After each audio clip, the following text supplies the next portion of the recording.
My parents have not heard of Alexa or Google Assistant, and probably have no idea Cortana exists on their Windows 10 computers. They may have approved of their son studying computer science, but they're not particularly tech-savvy themselves. My father hates the burden of smartphones. He turns his off or leaves it at home at every opportunity, and my mother doesn't even have a phone. I figured the original Google Home would be a decent starting point as any. My family is not big on presents during Christmas, or shopping in general. We buy what we need throughout the year and then draw a complete blank when there's a special occasion. Still, I knew my parents would get me something small just because, and I happened to have an unopened Google Home lying around, so on my way out the door I decided to bring it along, if only to see how they would react.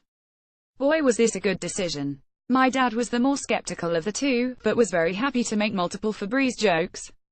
Once we had it working, my mother gleefully informed the two of us that she finally had someone who would listen to her every command. Side note, I set up the Google Home because the process is surprisingly long and annoying. The fact you need an Android phone or tablet to get going is understandable, although a little irksome, but the number of steps is excessive. My parents would have definitely given up after they plugged in the device. I doubt they would have bothered firing up Google Play on a phone or tablet to download the Google Home app, let alone gone through all its instructions. After all the taps and tests were done, the beautiful thing is that there is just one action to learn. Okay Google, I have complete faith that I won't have to reteach my parents how to use the Google Home every time I come over.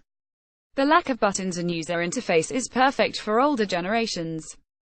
Both my parents quickly got the hang of talking to the device. Interestingly, it also didn't take long for them to figure out when the Google Assistant understood their request and when it didn't. The real joy, however, was watching my parents react the way kids do to something completely new. Wide-eyed and impressed, they wanted to know how this new piece of technology worked. This wasn't like showing them a new laptop, tablet, smartphone, or smartwatch. All of these are fairly similar and really just extensions of the traditional computers that my parents have used before. Smart speakers are voice first, a completely new experience for many, especially if you've never talked to a digital assistant. My only hesitation ahead of giving them the device was that its various features would be largely unused. All the complex actions Google Home can do are simply hard to discover, and since neither of my parents really use a smartphone, they're unlikely to try. The features related to events, meetings, calendars, and anything that expects a frequently used smartphone will be useless for them. As far as I can tell, the Google Home will serve three functions for my parents: playing background music, checking the weather, and asking what time it is in certain parts of the world. But that's fine by me. In fact, the Google Home makes more sense for them than it does for me. I perform all those functions on my smartphone, and I'm waiting until these smart speakers can do something that my phone really can't. Plus, watching my parents get excited about how far voice recognition has come was absolutely priceless.